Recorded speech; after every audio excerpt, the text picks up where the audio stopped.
Okay,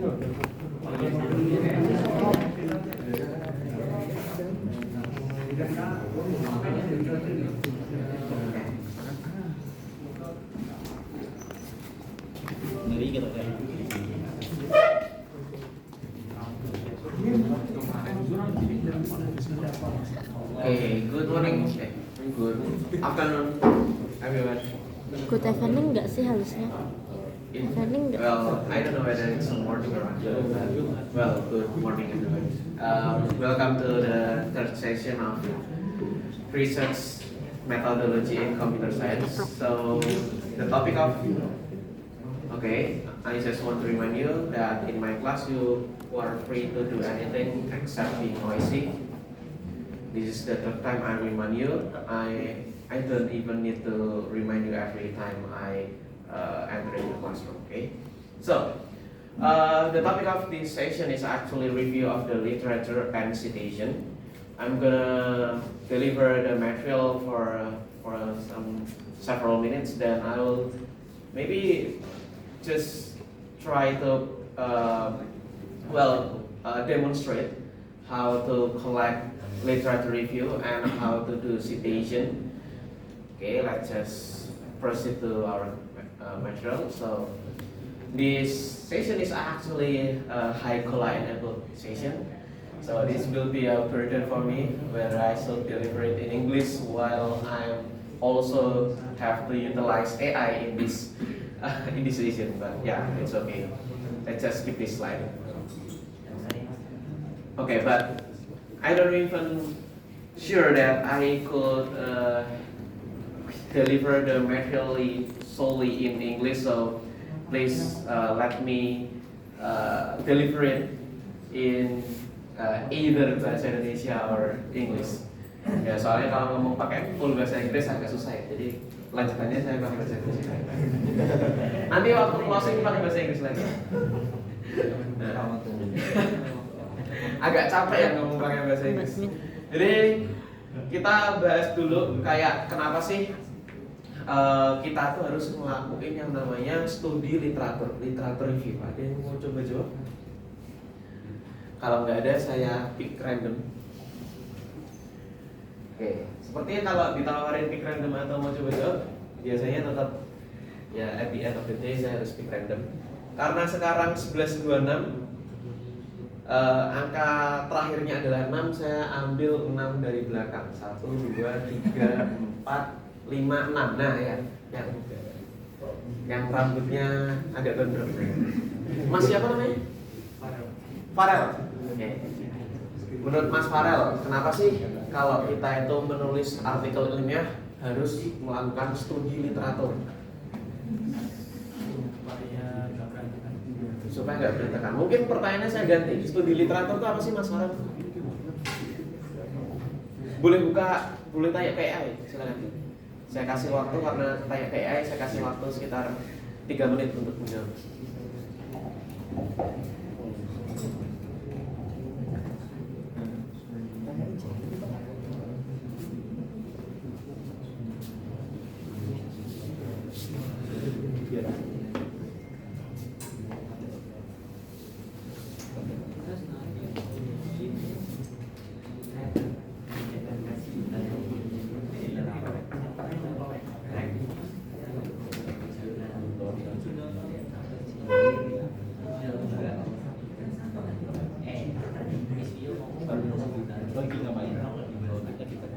Oke, udah Mas Farel? Ya, kata AI-nya apa tuh? Studi literatur itu. Metode penelitian yang dilakukan untuk mengumpulkan pendataan dan menganalisis berbagai sumber pustaka seperti buku, jurnal ilmiah, laporan, dan artikel yang relevan dengan topik. Oke, kenapa kita harus melakukan studi literatur?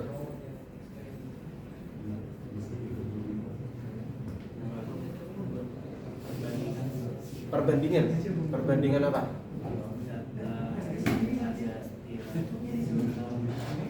Oke, kalau Mas Farel topik papernya nanti tentang apa? Bisa disebutin? Jangan lupa nih topiknya sendiri apa? Deteksi kalau topiknya tentang itu ya vision, computer vision. temanya deteksi efisiensi belajar mahasiswa dengan ekspresi. Oh, deteksi efisiensi. Belajar mahasiswa dengan ekspresi. Oke. Dosennya siapa? Dosennya Pak Canggih. Pak Canggih. Oke. Deteksi efisiensi pembelajaran mahasiswa melalui ekspresi. Nah, kalau di topiknya Mas Farel, itu ngapain sih Mas Farel harus melakukan studi literatur? Kalau mau ibaratnya membuat, ya itu tadi kayak AI buat mengukur efisiensi pembelajaran dari ekspresi muridnya gitu. Fungsinya studi literatur apa kalau di kasusnya Mas Farel tadi? Buat melihat bagaimana Kan tadi kata Mas Farel membandingkan ya. Kalau topiknya spesifik nih, topiknya Mas Farel, berarti membandingkan antara apa sama apa?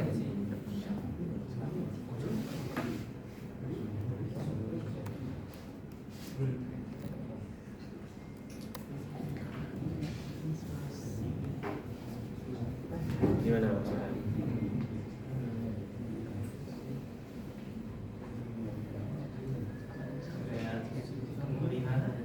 kayak melihat ekspresi wajah. Oke, it's okay. Oke, Mas Farel digit terakhir WhatsApp-nya angka berapa? 0. Ya udah ganti. Mas Farel ulang tahunnya di bulan apa? Bulan Juni. Juni berarti 6. Tuh 2, 3, 4, 5, 6. Nah, yang pakai baju hitam. Mas siapa namanya? Siapa? Gavin. G. Gavin. Oke. Gavin. Oke, Mas Gavin. Coba kalau menurut Mas Gavin pakai bahasanya Mas Gavin sendiri, literatur review itu ngapain sih? Kayak penjelasan dari permasalahannya kan, kayak poin-poin tertentu. Oke. Sekarang tanya kayak literatur review itu apa? Saya kasih waktu 2 menit.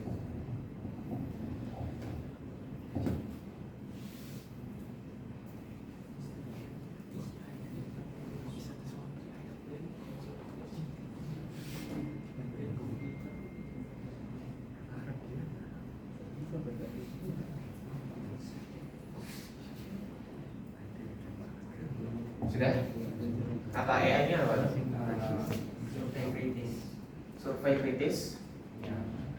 Ada penelitian terdahulu. terhadap penelitian terdahulu. Oke. Nah, Mas Gavin ini topiknya apa untuk paper RS ini?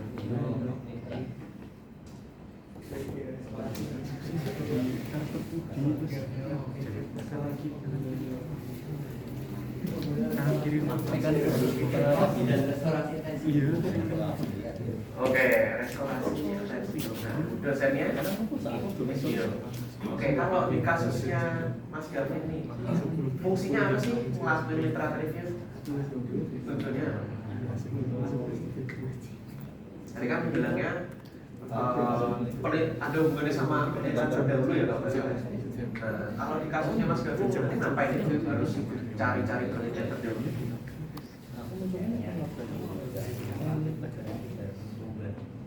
Yang udah pasti. Oke, nyari sumber yang udah pasti. Oke, thank you. Ya, sebenarnya nih jawabannya udah ada di slide ya. Banyak yang nggak nyadar gitu. Jadi kenapa sih kita mesti ngelakuin literatur review? Ya, walaupun ini bahasanya ya bahasa theoretical ya. Tapi kalau kalian coba pahami, kita melakukan suatu penelitian. Jadi ngapain sih kalian melakukan penelitian? Pertama, buat mata kuliah ini pasti ya. Yang kedua itu jadi salah satu opsi ketika nanti kalian syarat lulus dari kampus ini, yaitu ada track artikel ilmiah. Nah, track artikel ilmiah mungkin kalau kalian lihat kakak tingkat kalian ada yang lagi exhibition di lantai 3, terus ada beberapa dosen nanya-nanya, nah itu sebenarnya mereka lagi diuji ya untuk syarat kelulusan. Nah, selain itu kalau di pekerjaan yaitu ada di divisi R&D juga. Nah, divisi R&D itu sebenarnya pekerjaannya mirip-mirip kayak apa yang bakal kalian lakukan di semester ini, di mata kuliah ini. Jadi ketika kalian mempropos suatu inovasi, pembaruan suatu ide itu kalian, kalau di pertemuan sebelumnya saya bilang ya, harus ada alasannya. Kenapa sih harus diinovasiin? Kenapa sih harus diperbaikin? Kenapa sih harus diimprove? Itu latar belakang.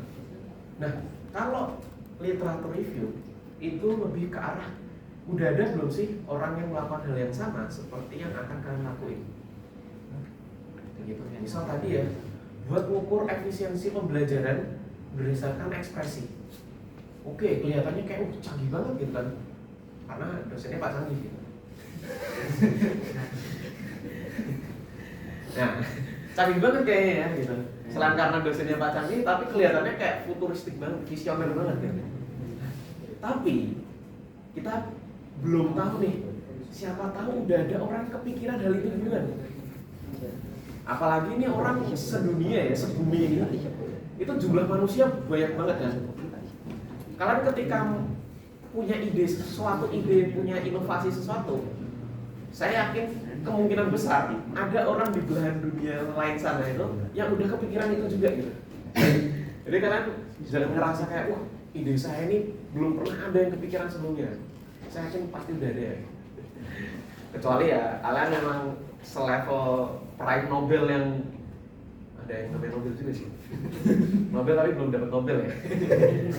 Ya, nama adalah doa, siapa tahu dia bisa dapat Nobel beneran di masa depan gitu kan. Nah, jadi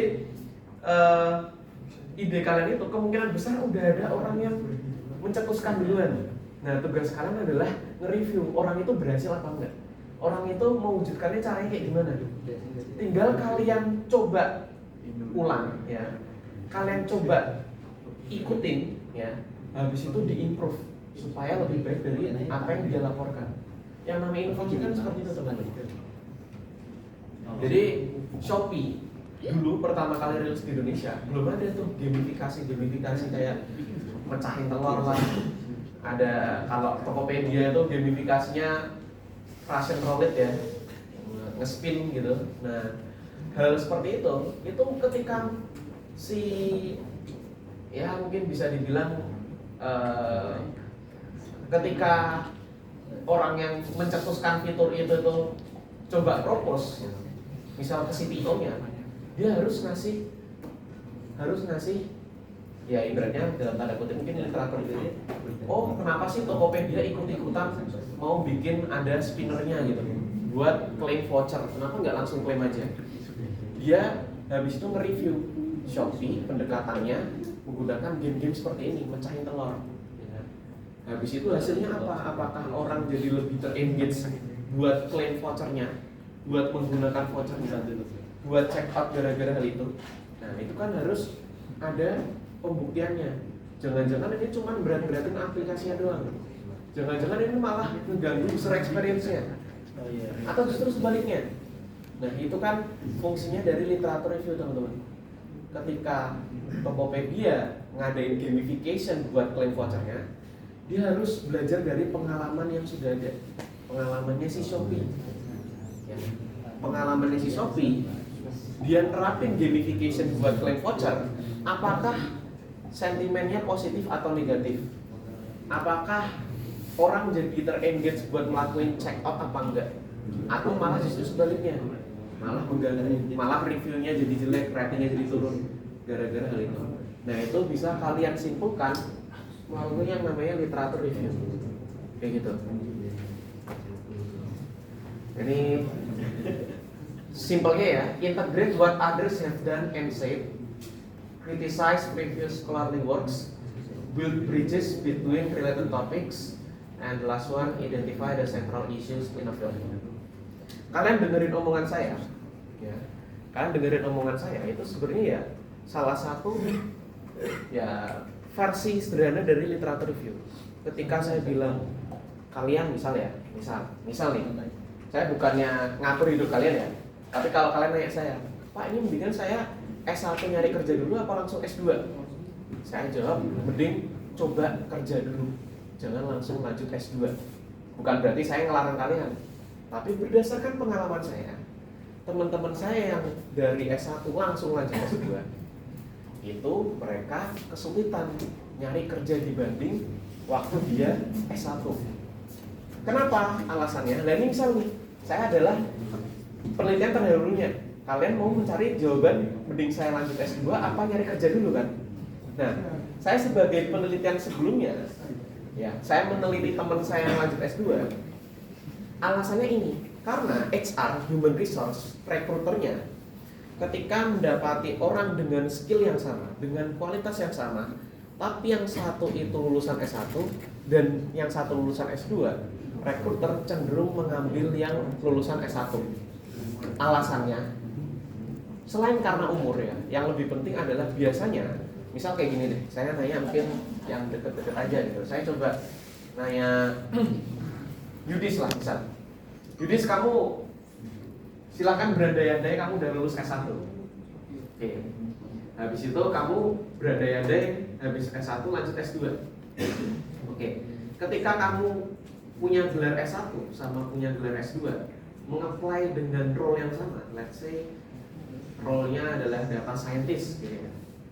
Kira-kira ekspektasi gajimu sebagai S1 sama S2 lebih tinggi mana? S2. Lebih tinggi S2. Karena lulusan S2 itu cenderung minta dihargai lebih tinggi karena gelarnya dia. Saya udah S2 loh, masa saya cuma digaji segini doang? Nah, itulah yang membuat rekruter tuh pikir 2 kali kalau mau merekrut lulusan S2. Karena S2 cenderung ekspektasinya lebih tinggi gitu dibanding yang S1. Padahal skillnya sama, kualitasnya sama. Nah, yang barusan kalian denger ini adalah literatur review. Saya melakukan penelitian ya, walaupun nggak saya tulis gitu. Oh, teman-teman saya nih yang habis S1 langsung lanjut S2 itu malah lebih sulit nyari kerja dibanding mereka yang habis lulus S1 langsung nyari kerja. Habis itu saya nanya ke teman saya di jurusan lain, lulusan psikologi, dia lulusan S1 psikologi, habis itu ya mungkin ini reminder kedua buat hari ini teman-teman. Kalau di kelas saya kalian boleh ngapain aja selain berisik ya.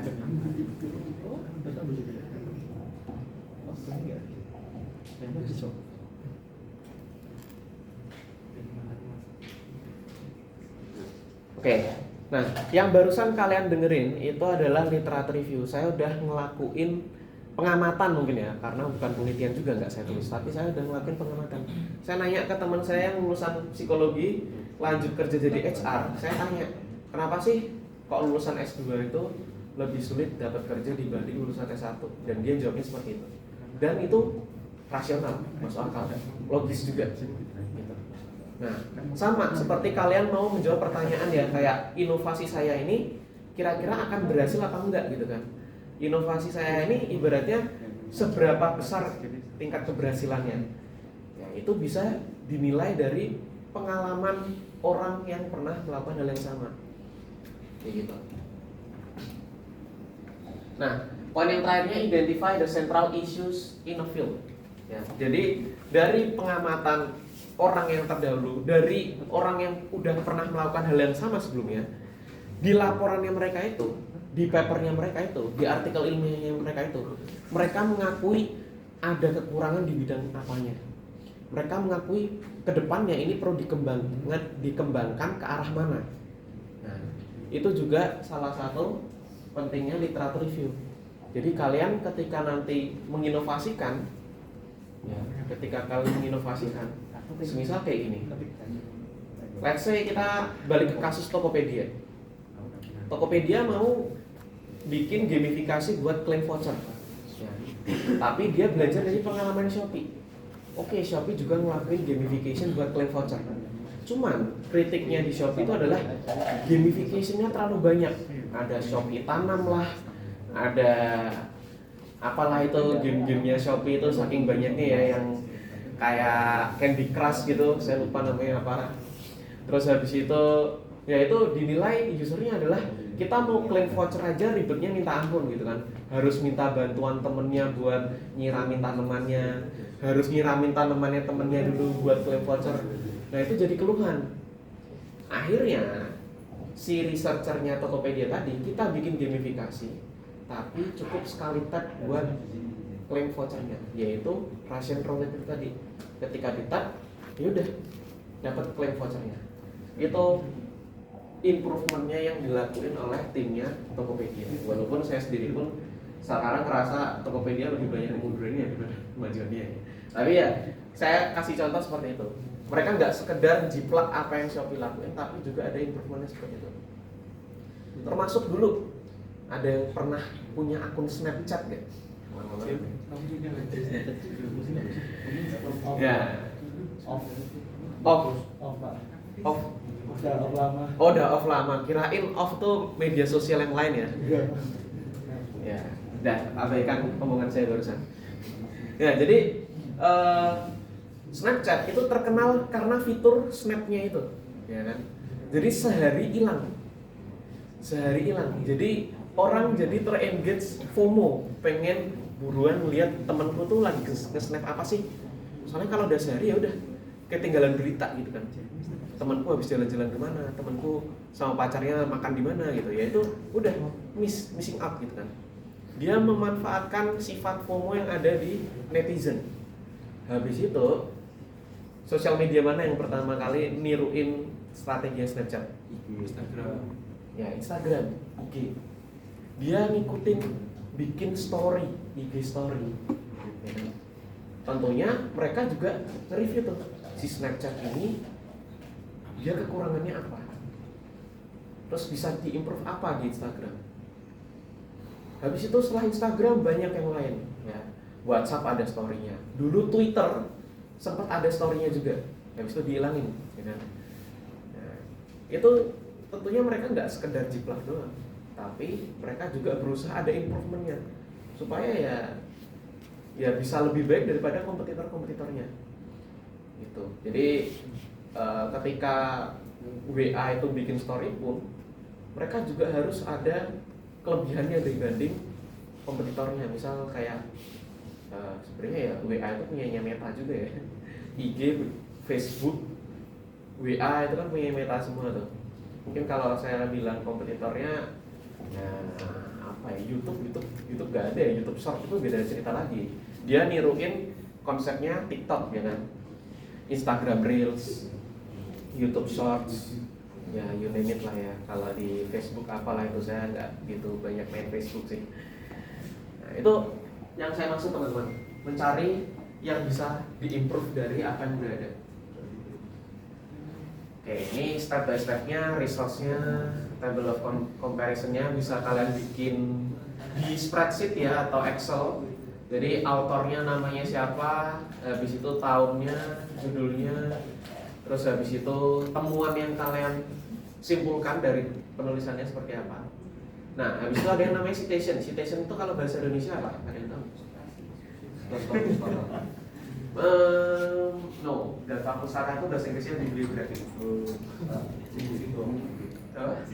Simbol-simbol. Kutipan, betul. Justru malah benar itu kutipan. Semisal kalian udah semester 6 ya, karena milih track enrichment nih, mau further study atau mau internship. Sebenarnya saya tuh pengen punya angan-angan suatu saat nanti bakal S2. Apa sekalian S2 sekarang aja ya? Habis itu teman kalian bilang, jangan, kata Pak Rizky. Nah, itu yang dinamakan dengan kutipan. Jadi nanti kalau keputusannya salah, yang disalahin saya aja. Mengutip omongan saya gitu. Nah, ini juga sama. Di pertemuan sebelumnya saya sudah sempat bahas ya, kenapa kita harus melakukan kutipan. Kenapa kalian nggak boleh membuat statement sendiri gitu. Ya karena harus ada validasinya gitu. Kayak kenapa kok yang bikin statement ini tuh bisa dipercaya nggak sih? Oh bisa, karena yang membuat statement adalah misal dia lulusan S3 di kampus mana, jurusan apa. Oh dia profesor di bidang ini. Apalagi kalau udah profesor ya bikin statement tentu aja bisa jadi boleh kita anggap suatu fakta kalau udah profesor. Itu kenapa jadi profesor itu tanggungannya gede. Kalau dia ngomong sesuai dengan bidangnya, itu bisa kita anggap sebagai fakta.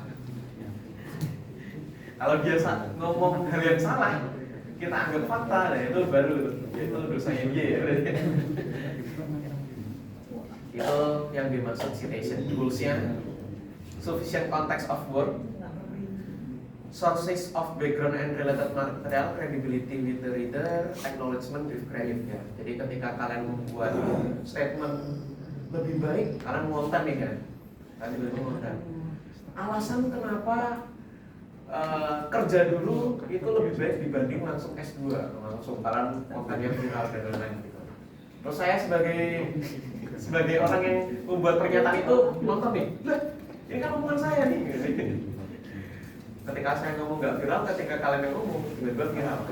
Jadi kecemburuan sosial. Nah itu yang dimaksud dengan acknowledge dan credit. Selain karena jaga-jaga kalau salah itu kalian bisa menyatukan sumber dari mana, selain itu juga supaya menghindari itu tadi, orang yang punya statement yang original itu dia merasa dihargai kalau itu memang suatu hal yang benar gitu. Oh ya udah ya gitu. Kayak dia ada sempat mention kata dosen saya itu mendingan kayak gini. Itu tujuannya kutipan. Nah ini verify.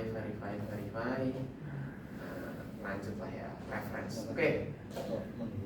Nah, high collaboration-nya saya nggak kaku ngikutin apa yang ada di slide, tapi saya akan coba praktekin gimana sih caranya melakukan literatur review dengan bantuan AI. Tools yang akan saya pakai adalah Notebook LM. Nah, kalian mungkin udah pernah pakai Notebook LM ya. Nah, ini sangat membantu banget nih Notebook LM buat literatur review.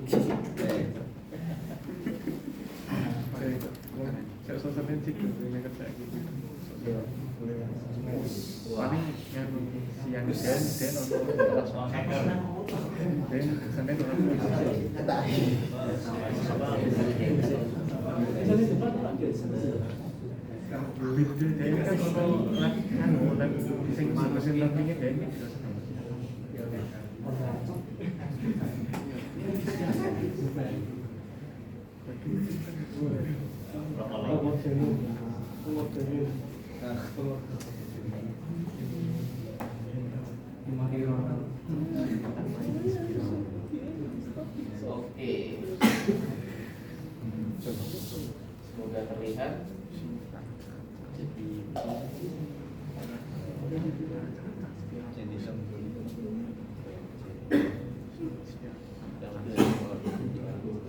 Oke teman-teman.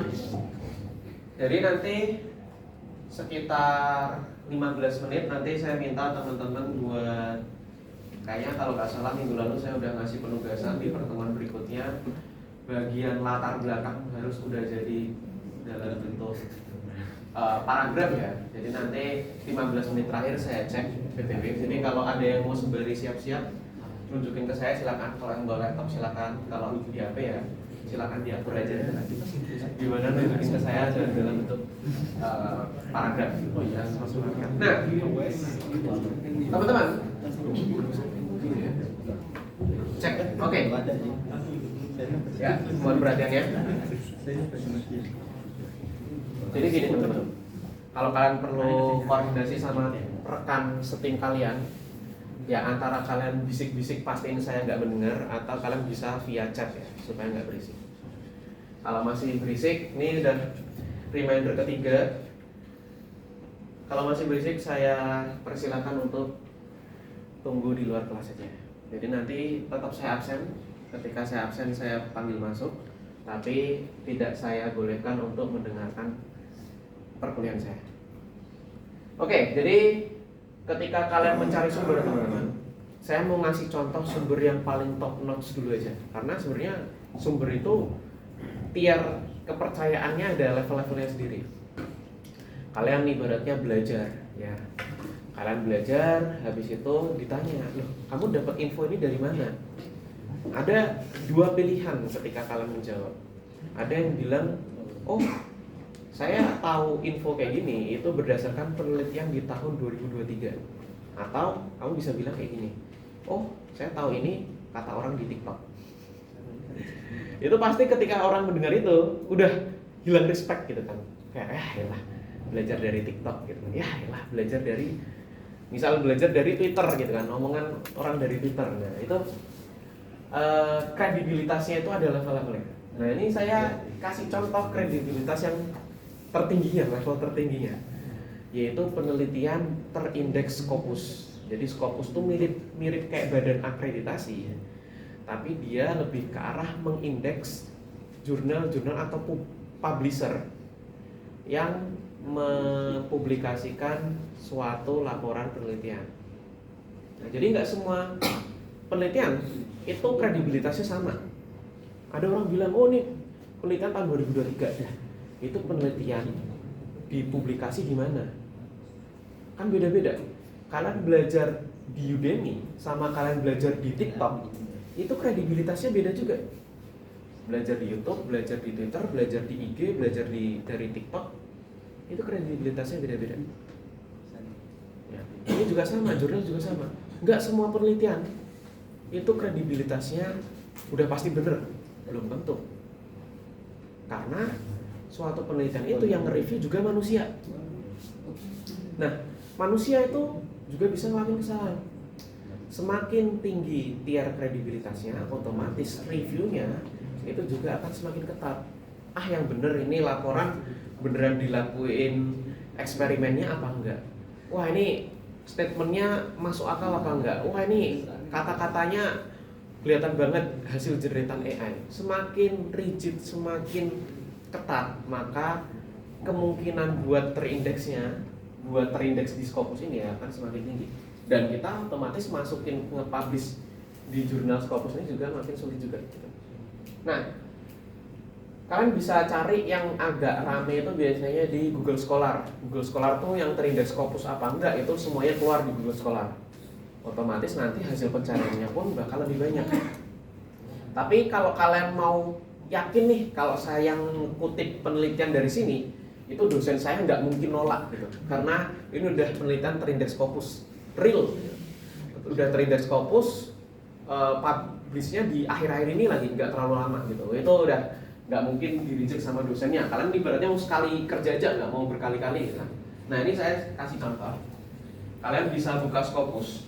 Nah, di Scopus ini keywordnya itu kalian bisa masukin keyword langsung di search bar-nya, atau kalian bisa pakai query. Nah, ini saya kasih contoh query. Nah, ini pakai advanced search ya, enter query string. Nah, kalian udah dapat database kan? Tapi tenang, ini query-nya bukan query SQL. Kita query-nya generate-nya pakai AI, pakai Gemini misal. Nah, ini temanya nggak bisa ganti. Bisa nggak sih kalau di Gemini ganti tema? Nggak usah lah ya, semoga aja kelihatan. Nah, misal, aduh, lompat lagi. Nah, semisal saya mau bikin penelitian, itu sekarang itu kan ini sebenarnya saya beneran mau bikin penelitian buat memprediksi pergerakan El Nino. Kan El Nino itu. Nah, badai yang ada di sebenarnya paling terdampak itu Filipina. Tapi ya kita ngerasain sendiri ya. Akhir-akhir ini tuh rasanya kayak cuacanya Semarang itu rasanya kayak cukup ekstrim gitu kan. Nah, itu sebenarnya salah satu dampaknya El Nino juga. Nah, misal saya mau bilang gini, data setnya saya sebenarnya udah ada dari UCI El Nino.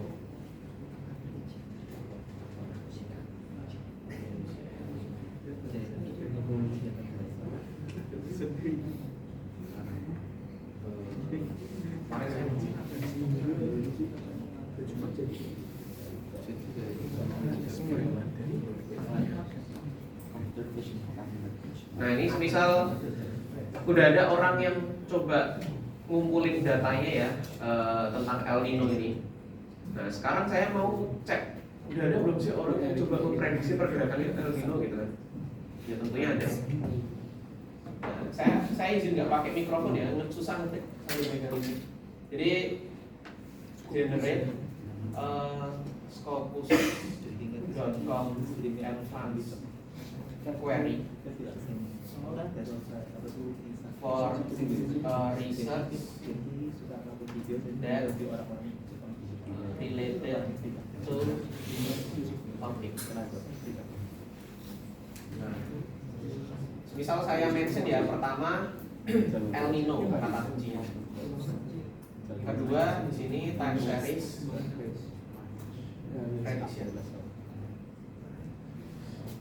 Terus di sini UCI dataset. Karena saya emang topiknya tentang El Nino, habis itu projectnya itu kalau di machine learning itu tentang time series prediction, habis itu datanya saya ambil dari UCI. Saya pakai yang fast aja, kalau mau ya bebas, ini yang penting cepat aja generate query-nya. Nah ini dia generate ini plain text-nya.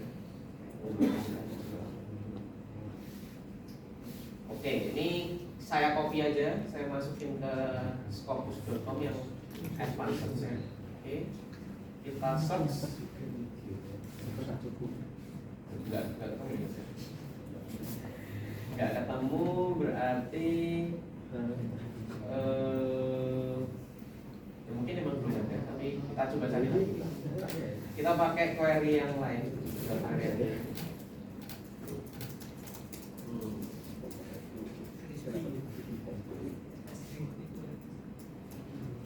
Agak malu ya kalau misal habis coba nunjukin habis itu fail ya.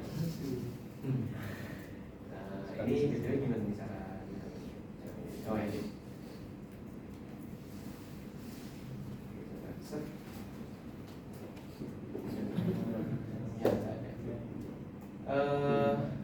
Ya udah, kita copy aja nih, no dokumen matching. Ya emang namanya kalian pasti kalau pakai N juga gitu.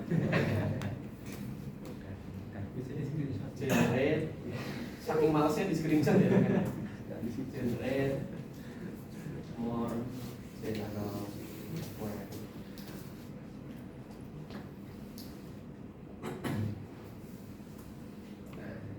Kayaknya terlalu spesifik ya tadi query-nya. Nah, terus ya udah, kita tunggu sampai muter-muternya selesai, kita copy. Edit.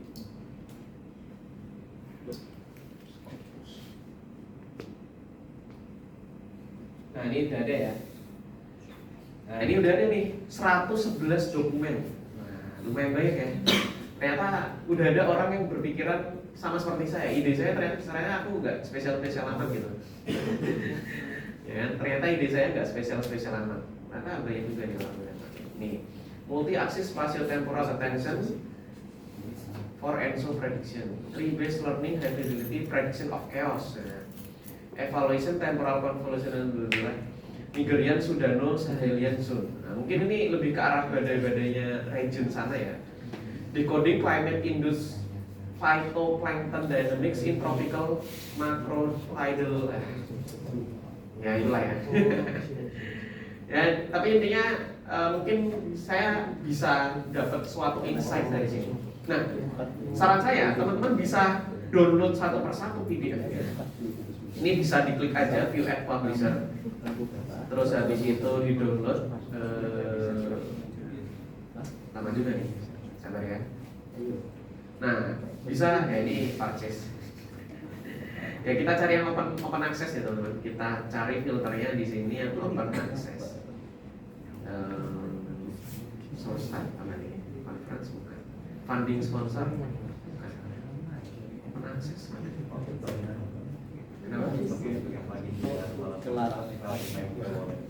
Oh gitu, gue boleh pakai plugin. Tapi saya belum install sih. Silakan lakukan hal apapun supaya bisa mendapatkan PDF-nya. Kayak nggak perlu saya mention yang saya maksud apa. Silakan lakukan hal apapun. Nah ini ya, open access, all open access. Nah ini biar limit. Ini harusnya udah open access semua. Kita cek. Oke, nah ini scientific report, download PDF. Nah nanti kalian dapat PDF-nya. Nah, silakan dikumpulin. Jumlahnya berapa? Sebenarnya di sini nggak ada patokan minimal berapa, maksimal berapa. Karena memang kalau di penelitian itu ibaratnya kayak gini loh. Semakin banyak sumber yang mendukung tulisan kalian, maka akan semakin tinggi kredibilitasnya, ya kan? Kayak gitu. Jadi kalian bisa konsultasi ke dosen kalian masing-masing. Buat latar belakang itu beliau minta minimal berapa sumber, kemudian untuk literatur review juga minimal berapa sumber. Silakan dikonsultasikan dengan dosen masing-masing. Nah, katakanlah ini saya skip ya bagian download PDF-nya. Saya pindah ke notebook LM seperti yang saya janjikan 3.000 tahun yang lalu. Oke, nah ini semisal saya mau kemarin tuh saya sempat katakanlah inilah stok NLP ya. Ini sebenarnya merupakan penelitian S3 saya.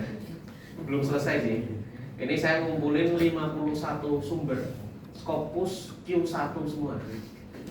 Jadi Scopus itu ada tier-tiernya, ada tier listnya. Ada tier 1, 2, 3, 4 sampai 4 dulu paling rendah 4. Lebih rendah dari Q4 ya artinya tidak terindeks Scopus gitu. Nah, ini saya ngumpulin 51 sumber yang tiernya tuh Q1 semua. Supaya apa? Supaya dosen pembimbing saya, kalau di S3 itu namanya promotor ya, sama pengujinya, ketika saya membuat statement dan ada sumbernya, beliau nggak bisa ngelak gitu. Karena saya sudah bilang, loh, ini pernyataan ini sumbernya dari Scopus Q1. Ini dari tadi nggak saya tulis, sorry. Nah, jadi dari ke 53 sumber, kalian bisa minta, let's say ya walaupun tetap saya encourage kalian buat baca ulang. Kalian bisa minta generate, misal saya ingin membuat, saya sempat nanya gini, oh ini salah kosnya, jadi benar yang ini. Saya sempat chatnya saya itu, nah ini saya buka-bukaan aja gitu. Tentu aja nggak sekedar saya kupas, tapi beneran saya baca ulang. Kalau ada yang nggak sesuai, saya edit manual. I want to do a research that implements ABSA. ABSA itu Aspect Based Sentiment Analysis. Itu topik S3 saya. As additional features to help the regressor predict future prices. Ini tentang prediksi harga saham. Makanya salah satu kelompok RM saya tuh saya suruh bikin hacknya. Siapa ya? Saya suruh bikin hacknya. Nah, generate academic background narration that justify the motivation of my research topic. Nah, ini tipsnya nih teman-teman. Nah, terus habis itu dia bilang nih, nah ini dia nge-recommend title-nya apa gitu ya. Habis itu dia bikin ini, limitation of traditional coarse grain sentiment model. Nah, kalian bisa baca dan di sini kalian bisa cek statement ini yang pertama ini sumbernya dari mana. Oh, sumbernya dari paper yang udah saya upload. Judulnya nih Chinese Financial News Analysis for Sentiment Analysis. Nah, terus habis itu sumber keduanya dari paper yang judulnya Permuted Temporal Fox, ya itulah ya. Kolmogorov Arnold. Nah, itu kalian bisa ya ibaratnya dibantu sama AI ya buat generate latar belakang, buat generate literatur review, buat generate metodologi, silakan. Tapi kan nanti ada basisnya, nggak sekedar kalian ngide, habis itu kalian tuangkan ke tulisan, habis itu ketika ditanya, oh bisa propose kayak gini, latar belakangnya sumbernya dari mana gitu? Oh udah ada sumbernya, dibantu sama AI. Bisa nggak sih kalau ini temanya ganti putih gitu? Ada yang tahu nggak teman-teman? Setting. Oh ini ya, nggak dari tadi. Nah, kelihatan ya? Oke. Nah nih, semisal kayak gini nih, kalian bisa juga gitu kan, minta dibikinin literatur reviewnya. Jadi bedanya apa sih latar belakang sama literatur review? Kalau latar belakang itu kan tentang motivasi ya. Oh ini kalau ini saya tanya sih, berdasarkan paper-paper yang udah saya kumpulin, ada nggak sih yang diskusiin tentang topik saya spesifik ini ya, ABSA, Implementation for Stock Prediction. Itu saya tanya juga. Jadi ibaratnya kalian generatif AI itu nggak perlu upload satu-satu terus tanya satu-satu gitu enggak. Kalian tinggal upload kumpulin dulu aja PDF ya, di-upload langsung ke notebook LM, ditanyain. Jadi mereka langsung bacain satu-satu PDF yang udah kalian kumpulin. Gitu. Ini tips dari saya teman-teman buat mempermudah kalian dalam menulis paper review. gitu. Tapi tentu aja kalian harus baca ulang ya. Tetap harus dibaca ulang, jangan sekedar percaya wah ini udah kepepet nih 15 menit lagi bakal dicek Pak Rizky gitu. Langsung pakai AI, habis itu saya tanya gitu. Ya kelihatan kalau terlalu rely on AI tapi nggak ikut berusaha untuk memahami apa yang sudah dikerjain AI ya. Ini pun saya nggak telan mentah-mentah semuanya nih. Paling yang saya ambil kalau nggak salah yang mana ya kalau nggak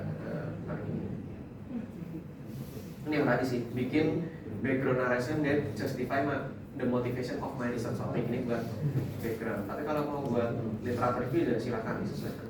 Jadi literatur review itu lebih ke arah kayak gini teman-teman. Ini closing ya, sebelum saya cek ya, ini udah 12:09. Kalau latar belakang itu lebih ke arah cerita kenapa penelitian kalian penting sesuai dengan pertemuan sebelumnya ya. Tapi kalau literatur review itu kalian menceritakan orang lain itu udah melakukan apa, gitu. Orang lain udah melakukan apa yang terkait sama penelitian kalian. Semisal tadi punya Farel, dia bikin AI pakai computer vision yang bisa ngerating efisiensi pembelajaran berdasarkan ekspresi. Nah ini kan sebenarnya banyak nih penelitian-penelitian sebelumnya. Pertama tentang object detection dulu. Kalau kameranya itu nggak bisa ngedetek wajahnya itu ada di mana, jangan-jangan dia ibaratnya yang dianggap, misal dia pakai kaos gambarnya Mickey Mouse gitu, malah yang dianggap ekspresi Mickey Mouse-nya kan jadi missing gitu kan. Jadi yang pertama face detection-nya dulu. Dia cerita face detection itu akhir-akhir ini itu orang-orang pakai metode apa, improve-nya udah sampai mana gitu. Habis itu terkait tentang efisiensi pembelajaran. Nah, berarti si Farel juga harus cari penelitian yang hubungannya sama pengukuran efisiensi pembelajaran. Ya, mungkin nggak harus tentang computer vision, tapi lebih ke arah jurnal psikologi, jurnalnya orang pendidikan gitu kan, yang kuliah di bidang pendidikan atau profesor di bidang pendidikan. Ya. Itu mereka menyatakan ciri khasnya orang yang benar-benar fokus belajar sama orang yang gampang ke distract kayak gimana. Orang yang punya ADHD kayak gimana. Kan kadang ada orang yang belajar tuh melihat ke atas gitu kan, inget-inget atau berusaha, ya itulah ya. Ada juga yang perlu sambil ngomong sendiri, ada juga yang perlu kayak sambil merem. Nah, itu harus ada latar belakangnya, jangan sok tahu. Ya kan? Jangan sok tahu kayak ini mukanya fokus. Kata siapa ini muka fokus? Menurut saya ini kelihatan fokus. Nah, kamu siapa gitu? Kan kamu bukan orang psikolog ya kan? Itu harus ada latar belakangnya juga. Oh, penelitian terakhir itu ciri khas anak yang belajar fokus itu ekspresinya seperti ini. Habis itu gerak tubuhnya itu seperti ini. Ya, ada yang ngawang, ada yang jalan-jalan gitu. Ya, siapa tahu gitu kan. Mungkin teman-teman di sini ada yang kalau mikir tuh harus sambil jalan kaki gitu. Harus sambil ngomong sendiri gitu. Nah, gesternya seperti apa? Baru yang terakhir itu adalah expression classification. Itu orang-orang peneliti-peneliti akhir-akhir ini itu mereka bikin AI buat mengkategorikan expression itu pakai metode apa? Kalian nggak harus buat dari scratch, dari nol, nggak usah. Tiruin aja orang terakhir kali itu yang paling canggih itu pakai apa? Sembari tanya Pak Canggih. Nah, habis itu tinggal ditiruin aja. Masalah implementasinya boleh pakai AI. Aku pengen niruin arsitektur AI-nya yang diimplementasikan oleh paper ini. Generate code-nya yang akan saya paste di Google Colab menggunakan framework Keras, menggunakan framework PyTorch. Nah, itu pakai AI seperti itu. Jadi kalian tetap dapat ilmunya. AI-nya itu cuman membantu kalian, bukan pasrahin semua sama AI ya. Nah, itu rugi kalian kuliah. Ya, rugi kalian kuliah. Kalian tetap dapat apa ya? Ya, kendalinya tetap ada di kalian, tapi nanti ngodingnya dibantu sama AI. Seperti itu. Oke, sampai sini ada yang mau ditanya dulu teman-teman terkait literatur review dan citation. Kalau citation teman-teman silakan. Ya saya mau dipraktekin nggak sih? Pakai Mendeley ya. Misal saya buka ya ada berapa S3 Terus itu disertasi. Ini saya juga belum selesai sih. Proposal kompre 4. Saya belum ujian kompre. Semester ini sih rencananya. Ujian kompre itu kayak outline gitu. Nah, ini contohnya kalau pakai Mendeley nanti teman-teman bisa cek.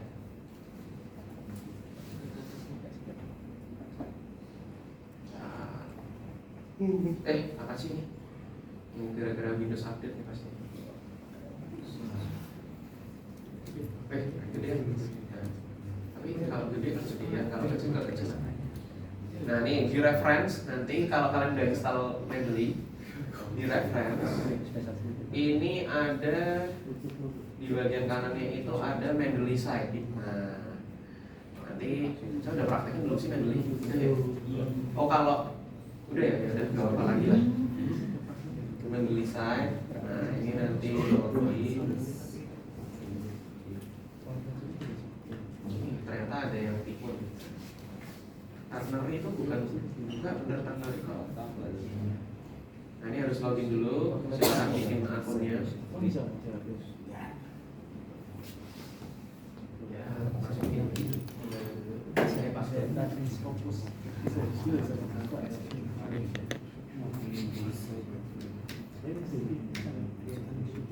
Nah, nanti kalian ketika melakukan citation tinggal dibuka aja ya. Saya kan bilang defaultnya bakalan arahin kalian ke Izimprek, kecuali dosen kalian berkehendak lain ya. Nah, nanti kalian bisa download link Izimprek-nya udah saya share di Discord. Itu download template-nya, kalau nggak salah dia pakai IEEE IEEE template ya. Terus kalian bisa mulai nulis langsung di situ biar nggak 2 kali kerja. Terus nanti ketika ada citation yang kalian masukin, tinggal diarahin kursornya ke bagian mana gitu kan. Terus pilih papernya mau kalian masukin, terus ya udah deh masukin di sini. Nanti ada insert misalnya di sini saya. Nah, ada insert satu citation, udah deh. Ini gitu. Itu kalau masih belum jelas kalian bisa cek tutorial yang ada di YouTube, banyak banget. Saya rasa nggak harus semuanya saya ajarin di sini ya. Tapi saya arahin aja, kalian bisa pakai Mendeley. Apakah harus pakai Mendeley? Bisa nggak tanpa Mendeley? Bisa. Kayak kalian masukin secara manual yang sudah built-in di Microsoft Word kayak gini.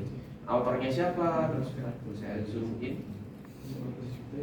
Nah, autornya siapa? Type of source-nya misal jurnal artikel, judulnya apa, jurnal name-nya apa, tahun berapa, halaman berapa, kelamaan ya. Kalau saya mending Mendeley aja. Jadi kalian download PDF-nya, masukin ke Mendeley langsung auto detect kayak jurnalnya apa, autornya apa. Oke, kalau tidak ada, sekarang saatnya mengecek latar belakang kalian. Ada yang mau konsultasi dulu? Saya persilahkan. Kalau nggak ada, saya pilih secara random.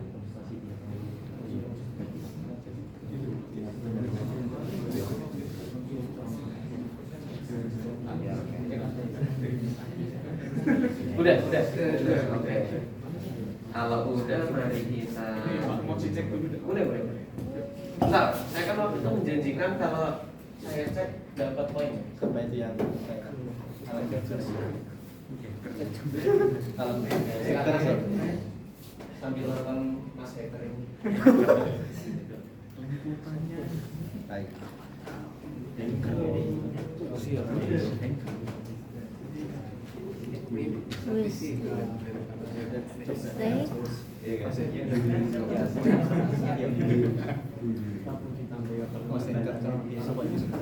Albert Wesley, Wesley coba.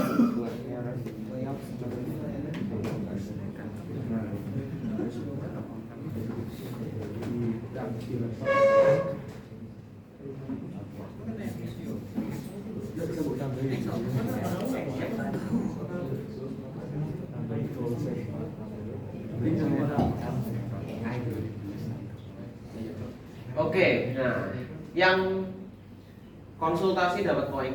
Poinnya ini bukan berarti menjamin kalian nilai bagus, tapi bakal jadi consideration saya buat ngatrol nilai. Kayak ini orang aktif di kelas, ini orang diem baik gitu. Kita berdasarkan poin.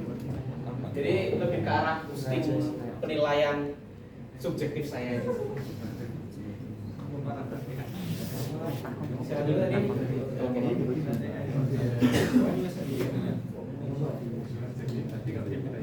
Ini mah langsung di ini ya proposal ya. Oh ya, tapi ini kan proposal pakai bahasa Indonesia ya. Tapi nanti ketika di misalnya lainnya ke apa? Konferensi. Oh, izin lagi. Berarti nanti kalian di Inggrisin lagi.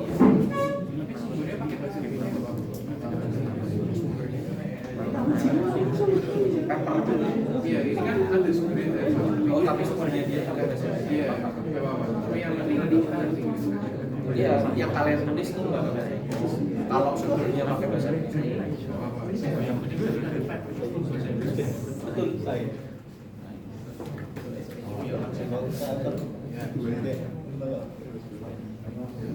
Oke, ini latar belakang udah oke. Di kalimat terakhirnya biasanya juga ada kayak terang, kayak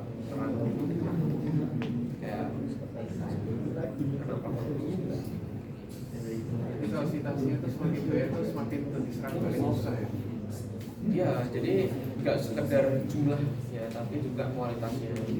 Makanya buat indikator kualitas citasinya itu kredibel apa enggak itu kan biasanya dosen itu ada yang standarnya tinggi harus lewat Scopus juga ya, pakai presentasi lalu indeksnya punya Indonesia novel.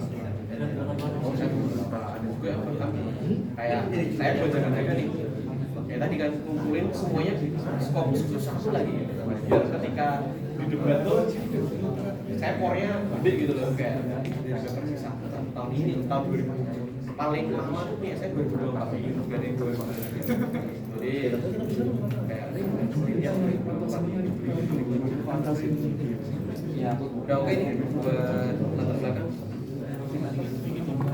Paling nanti PR-nya buat selanjutnya next ini latar belakang di habis itu tulis literatur review.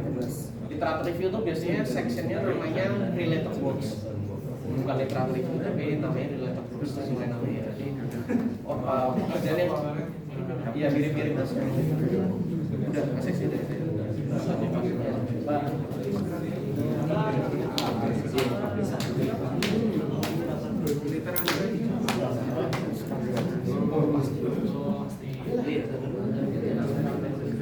berarti tugas sekarang nyari paper yang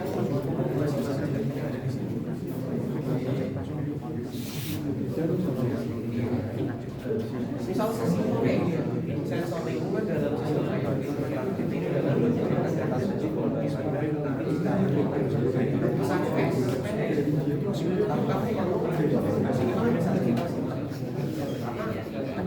ibarat ada anak SMP gitu, saya ada awalnya juga kan, jadi walaupun kamu berbahasa uang hasilnya, jadi nanti ya tapi maksudnya kita sesuai mengungkapkan statement itu jadi sebenarnya ini juga bilang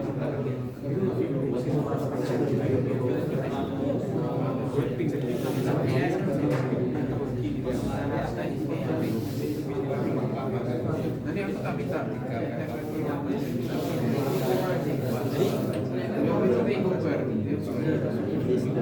ini abstrak kali kalau ada tinggi atau ini sudah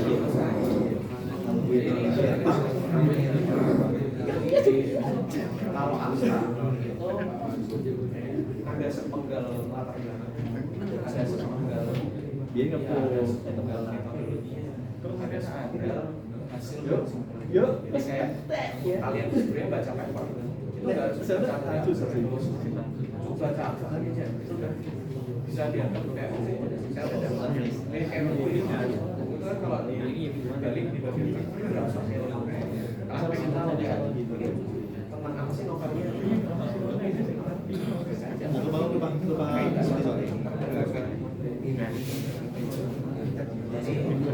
jadi